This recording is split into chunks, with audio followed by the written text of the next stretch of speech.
بسم اللہ الرحمن الرحیم۔ السلام علیکم ورحمۃ اللہ وبرکاتہ۔ ناظرین اکرام، انسان جن حالات سے بھی دوچار ہو، اسے اس بات کا یقین ہونا چاہیے کہ جو کچھ بھی پیش آیا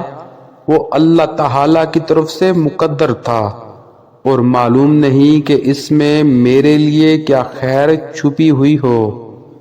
تقدیر پر یقین انسان کے ایمان کی حفاظت اور وسوسوں سے اطمینان کا ذریعہ ہے۔ نبی کریم صلی اللہ علیہ وآلہ وسلم نے ارشاد فرمایا، ہر چیز کی ایک حقیقت ہوتی ہے، کوئی بندہ اس وقت تک ایمان کی حقیقت کو نہیں پہنچ سکتا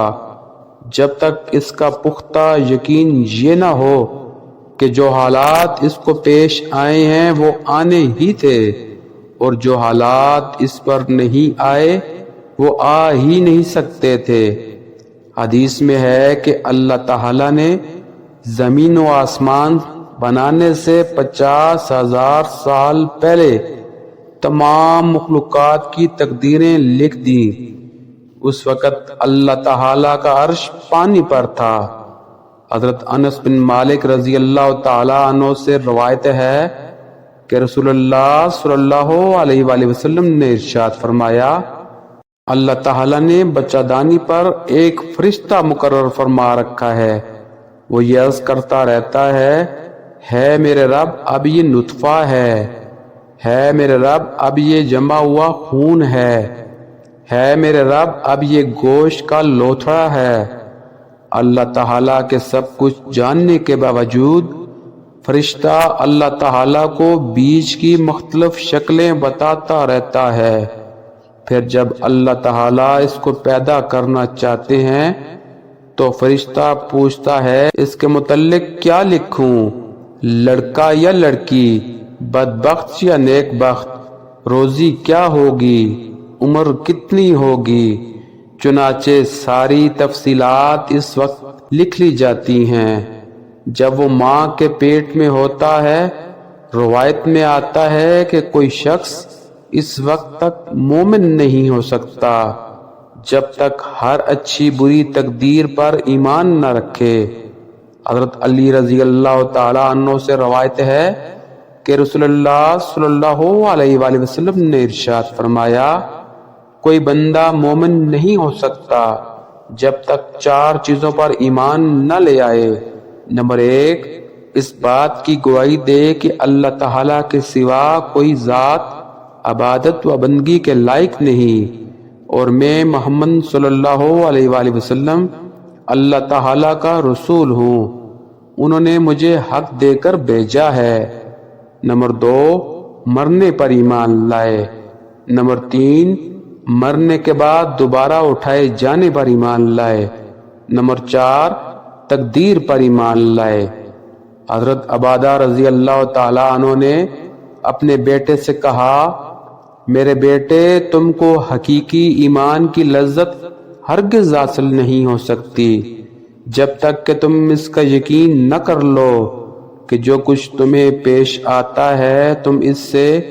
کسی طرح سے چھوٹ نہیں سکتے تھے، اور جو تمہیں پیش نہیں آیا وہ تم پر آ ہی نہیں سکتا تھا۔ میں نے رسول اللہ صلی اللہ علیہ وآلہ وسلم کو یہ ارشاد فرماتے ہوئے سنا ہے کہ جو چیز اللہ تعالیٰ نے سب سے پہلے بنائی وہ قلم ہے، پھر اس کو حکم دیا لکھے۔ اس نے عرض کیا، پروردگار کیا لکھوں؟ ارشاد ہوا، قیامت تک جس چیز کے لیے جو کچھ مقدر ہو چکا ہے وہ سب لکھ۔ رسول اللہ صلی اللہ علیہ وآلہ وسلم نے ارشاد فرمایا کہ جو شخص اس یقین کے علاوہ کسی دوسرے یقین پر مرے گا اس کا مجھ سے کوئی تعلق نہیں۔ ایک حدیث میں حضرت انس رضی اللہ تعالیٰ عنہ روایت کرتے ہیں کہ رسول اللہ صلی اللہ علیہ وآلہ وسلم نے ارشاد فرمایا، جتنی آزمائش سخت ہوتی ہے اس کا بدلہ بھی اتنا ہی بڑا ملتا ہے، اور اللہ تعالیٰ جب کسی قوم سے محبت کرتے ہیں تو ان کو آزمائش میں ڈالتے ہیں، پھر جو اس آزمائش پر راضی رہا اللہ تعالیٰ بھی اس سے راضی ہو جاتے ہیں، اور جو ناراض ہوا اللہ تعالیٰ بھی اس سے ناراض ہو جاتے ہیں۔ رسول اللہ صلی اللہ علیہ وآلہ وسلم نے ارشاد فرمایا،